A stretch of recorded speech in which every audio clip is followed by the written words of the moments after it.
في ملخصنا النهاردة هنشوف ازاي ان الحب من طرف واحد بيوجع قوي، خصوصا لما تقدم للي بتحبه كل حاجة وفي الاخر يصدمك بحبه لإنسان تاني. وده اللي هنشوفه في ملخصنا، فتابعونا للنهاية. اللي ما شافش الحلقة اللي فاتت هيلاقيها في اول تعليق مثبت تحت الفيديو. ما ننساش نحط لايك ونعمل شير للفيديو ونشترك ونفعل جرس التنبيهات لو اول مرة تشوفونا. بتبدأ الأحداث بياز وهي بتحاول تبرر لأمينة مامتها الموقف اللي حصل، ولما عينيها جت على كمال حست إنها شافته قبل كده، فياز عرفتها إن ده مديرها في البنك. فبتروح فاطمة تجيب المزهرية وبتخبط أمينة على دماغها لأنها خافت تضرب النار على حد فيهم.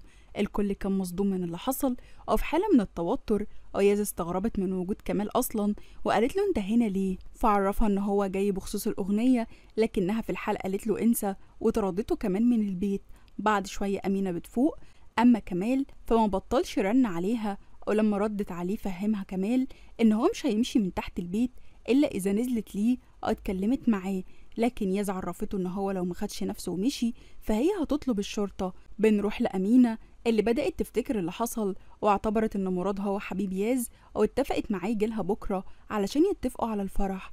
او في اليوم التاني كمال بيصحي ياز من النوم بيعرفها ان هو مستنيها بره علشان يروحوا الشغل مع بعض، وهي كانت في قمة سعادتها ومش مصدقة نفسها.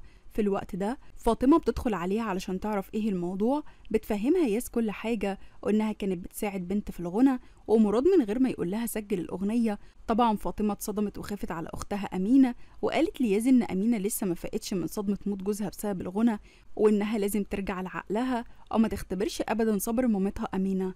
بتخرج ياس تقابل كمال اللي أول مرة يشوف جمالها وكان عمال يتغزل فيها، واخدها كمال في العربية. وفي الطريق ياس حكت ليه عن كل اللي حصل، في الاخر كمال رجعها الشركة بيروحوا مع بعض لأوضة التسجيل بيسمعها الأغنية بيفهمها كمال ان صوتها حلو قوي ومنسجم مع صوته جدا. عرض عليها ان هم يغنوا مع بعض وانها تكسب اضعاف الفلوس اللي كانت بتاخدها وهي مجرد موظفة عادية، لكن ياس بترفض وقالت ليه انها مش هتنفع تغني ابدا. ووقتها كمال كان قرب ان هو يتجنن وترجاها كتير انها تعمل معاه الاغنية اللي هتكسر الدنيا بس توافق صوتها يكون مع صوته. بتتنقل بينا الأحداث لأمينة اللي كانت عمالة تزعق لفاطمة بتسألها عن ياز، وطبعا فاطمة ارتبكت أكتر لحد ما جرس الباب بيرن وبنعرف إن ده مراد اللي ما صدق إن أمينة قالت له إن هو جوز بنتها. بتتصل فاطمة بياز وقالت لها لازم تيجي على البيت حالا، وعرفتها إن مراد هو كمان في البيت. بتجري ياز لبره وهنا أصلي بتشوفها وبتتضايق جدا لأنها في ثانية قلبت وشها للبنت الكيوت اللي بتحب ياز من قلبها. من هنا كمال قال لأصلي إن هو عايزها في كلمتين، وبنفهم إن كمال عرف إن أصلي هي اللي صورت ياز وهي في الملهى وبعتت الفيديو لأمينة. طبعا أصلي أنكرت الكلام ده وقلبت الترابيزة على كمال، لكنها في الحال رجعت فلاش باك لورا لما بالفعل أخدت تليفون ياز ونفذت خطتها. قالت لكمال إنها ما عملتش أي حاجة تدمر حياة ياز، وإن اللي عمل كده هو كمال اللي هزقها قدام الصحافة وطردها، والغريبة إن هو صدق كلامها وإنها مظلومة وطلب منها المساعدة كمان في إقناع ياز إنها تغني معاه. وقتها الوش الحقيقي الأصلي بان زعقت ليه وقالت له إن ياز صوتها مش حلو وإنها ما تأثرتش أبدا بيه، فيسيب البنت في حالها ويخلي مامتها تاخدها وترجع بيها لقريتهم، وكان الحقد باين عليها. من هنا كمال قال لها ان هو دلوقتي بس صدق ان هي اللي بعتت الفيديو لأم ياز بتلف بينا الكاميرا على ياز اللي وصلت البيت وعرفت أمينة انها كانت بتشتري حاجة، بس طبعا هي ما صدقتش كلامها. بعد كده أمينة قالت لها هي ومراد ان هما لازم يحددوا ميعاد الفرح والا هتقتل مراد. الوضع بيتوتر جدا وياز مش بتكون عارفة تعمل ايه غير انها تقبل بكلام مامتها اللي اخدتهم وخرجوا لبره يشربوا قهوة في كافيه، واصرت أمينة انها تعرف منهم ازاي اتقابلوا اول مرة وتعرفوا على بعض. طبعا مراد ألف ليها قصة وان هو كان في البنك واستنى دوره كتير، فاضطر ان هو يزعق لحد ما شاف ياز الموظفة هناك واعجب بيها جدا، ولما حلت ليه المشكلة رجع ليها تاني وكانت انطردت من المكان، فقرر ان هو يشغلها معاه في الشركة كخبيرة التواصل الاجتماعي، وبكده مراد انقذ ياز من شر أمينة. في الوقت ده بنشوف مراد مع مامته وهي في الشركة، وكانت عايزة تشوف البنت اللي مراد بيحبها وبيحكي ليها دايما عنها، وكمان حكى لها على مامتها، لكن نيري بتفقد أعصابها بمجرد ما بتسمع مراد ابنها بيقول على أمينة إنها أمه التانية. وهي خارجة بتقابل ياز والاتنين بيكونوا مش طايقين بعض من آخر مرة اتقابلوا فيها في مكتب نيري، وحذرت ياز سواق التاكسي بإن الست دي مجنونة ولازم يمشي ويسيبها. بتروح ياز لكمال المكتب وبتقوله إنها محتاجة لمساعدته في إنها تعمل نفسها موظفة في الشركة كام يوم لحد ما مامتها ترجع القرية من تاني. فكمال قال لها إن الشركة بتاعتها وتروح وتيجي فيها زي ما هي عايزة، وبيضحك كمال عليها بكلمتين بإنه ساب يامور لأن لقاها مش مناسبة ليه. ولما بيعزمها على الغدا بره اعتذرت ليه لأن مامتها هتدور عليها لو غابت أكتر من كده عنها. بنشوف ياس في أوضتها وهي بتحاول تكلم مراد اللي أمينة مش بتبطل أسئلة عنه، لكنه مش بيسمع التليفون من صوت الموسيقى العالي جدا. وبتتعشى ياز مع مامتها اللي رجعت سألت عن مراد. بعد كده قالت لياز إنها لازم تتجوز من مراد في أقرب وقت. ولما ياز قالت لها إنها محتاجة تتعرف على مراد أكتر، أمينة بتزعق لها أو بتقول لها إن لو مفيش جواز من مراد فهي هتاخدها معاها للقرية وتنسى بقى حياة المدينة خالص. في اليوم التاني بيوصل مراد لبيت ياز أو بياخد الكل في العربية وبيطلعوا على الشركة، وبتعرف ياز أمينة على الموظفين أو بتاخدها تفرجها على مكتبها. أو لما كان أي حد بيحاول يعرف أمينة إن ياز مطرودة كان مراد بيتصرف بسرعة. في الوقت ده بتوصل أصلي للشركة ومعاها شخص غريب واسمه سنان، وشكلها كده ناوية تعمل مصيبة جديدة. وبتعرف أصلي من جنان الموظفة إن ياز مع مامتها جوه. بتجري أصلي على جوه وبتروح تقابل أمينة وبتمثل الدور حلو جدا. وبالغلط أمينة قالت قدام أصلي إن مراد هيكون جوز بنتها، فبسرعة مراد بياخد أصلي لبره أو بيفهمها الوضع عامل إزاي مع أمينة اللي ما تعرفش عن أغنية بنتها ياز أي حاجة. بتتنقل بينا الأحداث على ناري اللي كانت عمالة تدعي على ياز لحد ما فجأة بتشوف فاطمة قدامها. كانت بتعتذر عن اللي حصل منها هي وياز آخر مرة، أو بتعرفها ناري إنها قابلت ياز امبارح أو زعقت معاها للمرة التانية. بنرجع للشركة من تاني لما ضيفنا مصممة الأزياء في الشركة قررت تاخد مقاسات ياز علشان الفيديو كليب، لكن ياز بطريقة معينة قدرت إنها تصلح الموضوع بسرعة قبل ما أمينة تفهم أي حاجة.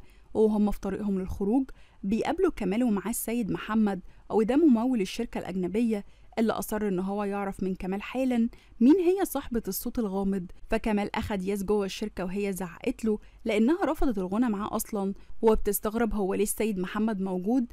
أما مراد فأخد أمينة بعربيته علشان يوصلها، أو في الطريق قالت له إن هو لازم يجيب مامته أو أي حد من أهله علشان يقابلوها بخصوص الفرح. في الوقت ده كمال وياز والسيد محمد كانوا عاملين اجتماع، وبيعرفهم السيد محمد إن هو هيعمل لياز إعلان كبير وصورها هتكون في كل مكان، لكن ياز بترفضه بشدة. واتفقوا إن وش ياز ما يبانش أبدا، وبيكون عايز يعمل عقد احتكار لياز علشان يضمن إنها تكون معاهم. بس طبعا أصلي بتتضايق وبتاخد نفسها وبترجع لمكتبها، أو بتقرر إنها لازم تعمل خطة تخلي ياز ترجع لقريتها أو تبعد عن كمال. وبتروح تقابل سنان، وبنعرف من كلامهم إن هو زارع كاميرات في كل مكان علشان تصور ياز بوشها وأمينة تشوفها فتقلب الدنيا وترجعها القرية من تاني. بتوصل ياز لموقع التصوير وبتبهر مراد وكمال بجمالها، أما أصلي فكانت هتموت من الغيرة. في الوقت ده مراد بتوصل لبيت ياز علشان تتعرف عليها هي ومامتها أمينة اللي بتفتح ليها الباب وبترحب بحضورها. من هنا ياز بتوصل وبتشوفها نيري، وكانت الصدمة بالنسبة للاتنين، كالعادة زعقوا لبعض ونيري غلطت في ياز كتير وقالت لو آخر بنت في تركيا فهي مش هتجوزها لمراد ابنها. بتزعل أمينة على بنتها لدرجة إنها بتاخد السلاح وبتضرب بيه كام رصاصة، ونيري بتخاف وبيغمى عليها. وهنا مراد بيسأل ياز هي امتى عرفت مامته وايه العلاقة بينهم أصلا. حتى أمينة اتضايقت قوي وزعقت لياز وفاطمة علشان يقولوا الحقيقة.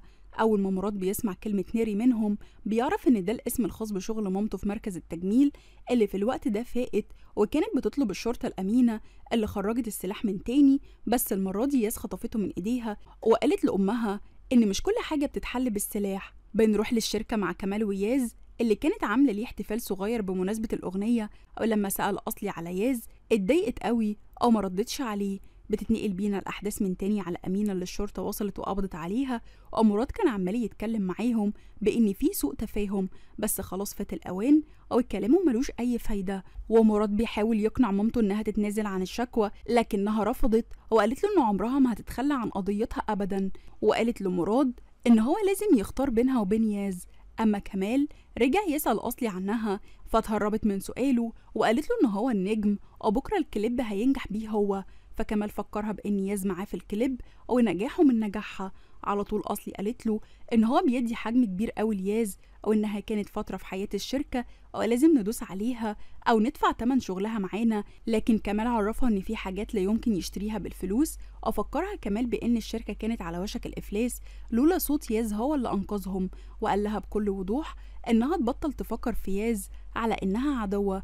بنروح اسم الشرطة مع أمينة اللي الضابط قال لها مش معنى إن معاها رخصة فهيكون ليها الحق بإنها تهدد أمن المواطنين، وبيتم سحب السلاح والرخصة منها. بياخدوها للسجن، والمحامية بتعرفهم إن النري لو ما سحبتش الشكوى هيتم عرض السيدة أمينة قدام المحكمة.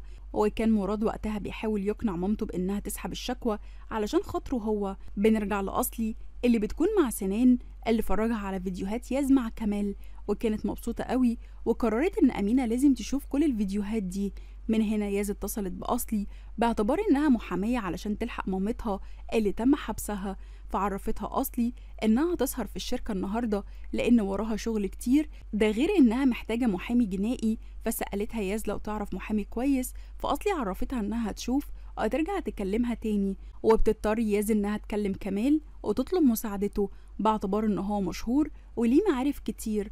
على طول كمال بيروح لها على الاسم، وكان معاه محامية وعرفتهم إن أمينة هتخرج كمان شوية. بيوصل مراد وكان معاه مصيبة جديدة، وإنه لما كان بيقنع مامته بالتنازل عن الشكوى بالغلط قال لمامته إن أمينة شافته مع ياز في أوضتها. فعلى طول نيري فكرت إن الموضوع بين مراد وياز متطور جدا وإن ياز حامل من مراد. اللي قابل كمال قدام الاسم، وقتها أمينة هي كمان خرجت. في اليوم التاني بيروح مراد لبيت ياز، وأمينة كانت عايزة تتكلم معاه على الفرح، لكن ياز بسرعة ألفت قصة وعرفت أمينة إن مراد من امبارح في المستشفى بسبب اللي حصل، وإنها لازم تروح تشوفها. وهم خارجين بره قابلوا كمال اللي استغرب من وجود مراد، اللي لحق نفسه وعرفه إن هو موجود علشان يطمن على ياز ومامتها. وبكل سهولة كمال بياخد ياز في العربية وبيمشي. الموضوع بيضايق مراد جدا لدرجة إن هو قرر يروح يعترف لأمينة بكل حاجة، لكن فجأة عربية بتظهر وبيخرج منها كام راجل بيخطفوا مراد. لما بنروح للشركة بنلاقي أصلي اللي أول ما وصلت سألت عن كمال وعن ياز وعرفت إن هما مش موجودين، ففهمت إن هما أكيد مع بعض. على طول بتتصل بياز بتمثل عليها إنها دورت على محامي، بس كلهم كانوا برا البلد. لكن ياز عرفتها إن كل حاجة اتحلت وكله بفضل كمال. طبعا أصلي كانت هتموت من الغيرة، وعلى طول اتصلت بسنان علشان ينشر الكليب اللي بيجمع ياز مع كمال. أما كمال فبيعزم ياز على الفطار وبيطلب منها تكلمه عن حياتها الشخصية بحيث يعرفوا بعض أكتر. بنشوف سنان وهو مع أصلي، وكان خايف كمال يعرف باللي هو عمله، فحذرته أصلي وعرفته إن ده سر بينهم هما الاتنين. بتروح أمينة المستشفى الأم مراد بيطلع عن الموضوع بجد وإنها فعلا تعبت من ضرب النار. في الوقت ده بتتصل سما بفاطمة بتكون هي اللي خطفت مراد لأنه السبب في حبس أمينة، وكان صوتها عالي جدا. بتعرف ناري إن ابنها اتخطف وفضلت تزعق وتطلب المساعدة، وأمينة كانت بتحاول إنها تهديها بس بطريقة عنيفة شوية. أما سما فقررت إطلاق سراح مراد اللي جري للمستشفى عند مامته علشان يطمنها عليه. مراد بياخد فاطمة على جنب بيفهمها إن مامته مفكرة إن ياس حامل، وطلب منها إنها تحاول تحل الموضوع، وكل ده سما كانت سامعاه من بعيد. في الوقت اللي كمان كان بيفرج فيه الأغنية لياز دخلت أصلي وقالت لهم إن الأخبار كلها ملهاش سيرة غيركم.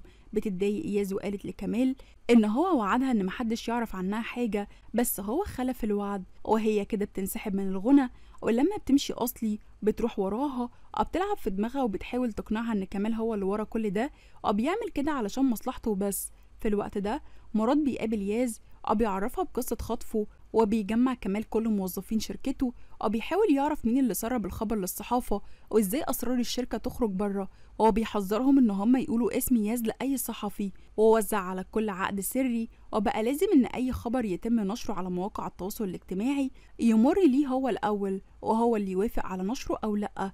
وقال للكل بكل وضوح ان اللي مش عاجبه الكلام يصفي الشغل معاه ويتفضل مطرود من الشركة. بتعجب ياز قوي بكلامه بتشكره على كل ده. بيروح مراد لأصلي وبيكون عارف إن هي اللي فجرت الخبر، بس هي أنكرت وقالت لمراد إن هو يخليه في صفها ويدعمها وإلا هيخسر ياز من إيده. الكل بيروح يحضر حلقة التصوير، وكمال بان عليه الغيرة جدا لدرجة إن هو ساب المكان ومشي. بتروح ليه ياز لأنها اتكلمت معاه بطريقة مش لطيفة الأيام اللي فاتت، والاتنين بيتصالحوا مع بعض. بنشوف كمال اللي أخد ياز لمكان جميل وعزمها على العشاء، وكان حاجز ليها المكان كله ليها وبس. في الوقت ده بيروح مراد يقابل أمينة، فاستغربت لأن ياز عرفتها إنها تتعشى معاه. فعلى طول مراد بيصلح الموضوع وبيقول لها إن هو جاي ياخد جاكيت ياز علشان الجو برد. بنرجع لكمال من تاني لما قام فجأة ولسه هيخرج حاجة من جيبه، ياس بتصرخ بأعلى صوت إنها موافقة، وكانت مفكرة إن هو هيعرض عليها الجواز، بس هو كان بيخرج الريموت اللي هيفرجها بيه على الكليب بتاعهم مع بعض. وطبعا وش ياز ما كانش باين فيه أبدا. أما مراد فاتصل بأصلي علشان يعرف منها كمال فين، وده لأنه مش قادر يوصل لياز اللي مش بترد عليه. فعرفته أصلي إن هو خرج من الشركة وكان معاه ياز، ومحدش يعرف هما راحوا فين. أما عن ياز فكانت ناسية ميعادها مع مراد، فسابت كمال وجريت تكلم مراد اتأسفت ليه كتير لأنها نسيت ميعادهم خالص. ولما سمع صوت كمال قال لها إن هو مش عايز يبوظ عليهم الخروجة وقفل معاها. بتوصل ياز للبيت في وقت متأخر جدا مع أسعد سواق كمال، وبتتصل بفاطمة علشان تعرف الوضع جوه عامل ازاي. ولما بتخرج ليها بتشوف أسعد اللي هي أصلا معجبة بيه، وياز طبعا بتاخد بالها منهم هما الاتنين. أما مراد فبيرجع البيت عند مامته نيري، وكان متضايق قوي وسألته كتير فيه ايه، لكنه عرفها ان هو بخير، وهو بيكون بيفكر في ناز اللي كمال في نفس الوقت بيفكر فيها. او في اليوم التاني بنشوف جنان وهي بتعرف أصلي ان سمايل للموسيقى بعتت بروتوكول الشراكة وان الورق على مكتبها. في الوقت ده أمينة وسما كانوا جايبين شوية حاجات لفرح ياز، اللي أول ما شافت المنظر ده عرفت إنها في مشكلة كبيرة، وإن أمينة مامتها مش هتجيبها لبر أبدا. لما بتخرج ياز لبره بتلاقي عربية كمال مستنياها، بس السواق هو اللي موجود بس، وعرفها إن كمال بعته علشان يوصلها الشغل. أما فاطمة فكانت في عالم تاني خالص، والمفاجأة إن لما سما خرجت لبره أسعد أعجب بجمالها. وبنشوف ياس بتروح لنيري علشان تصلح العلاقة بينهم. بعد كده بتروح تقابل مراد اللي كان زعلان بسبب اللي حصل امبارح، أو الاتنين بيتخانقوا مع بعض، وكمال بيدخل عليهم علشان يفهم فيه ايه، لكنهم بيقولوا له ان مفيش اي حاجة. فياس بتسيب الشركة وبتمشي، أو بتروح لمراد البيت وبتسأله لو بيحبها فعلا، فبيعرفها ان أمينة وكل عيلتها جوه. أو في الوقت ده سما بتشوف الفيديو اللي فيه ناس على التلفزيون، والكل كمان شافها لدرجة ان مامتها اغمى عليها من الصدمة، وياس بان عليها الحزن الشديد من اللي بيحصل. يا ترى ياس هتتصرف ازاي مع أمينة، وهل هتتهم كمال بان هو اللي عمل كده، ولا ايه اللي هيحصل؟ كل ده وأحداث تانية كتير هنشوفها في ملخصنا اللي جاي، فاستنونا. اكتبوا لنا رأيكم في التعليقات، وعايزين الملخص اللي جاي امتى. أو ما ننساش نحط لايك ونعمل شير للفيديو، ونشترك ونفعل جرس التنبيهات لو أول مرة تشوفونا. I know you told your friend you're not okay, and tell me what's wrong and why you never said you felt that way. Guess you're trying to stay strong and fake a smile until I look away. But I've known you too long, it hurts to watch your blue eyes fade to gray as you fade away.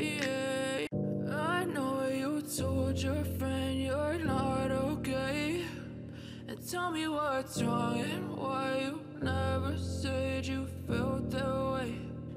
Guess you're trying to stay strong and fake a smile until I look away. But I've known you too long, it hurts to watch your blue eyes fade to gray as you fade away.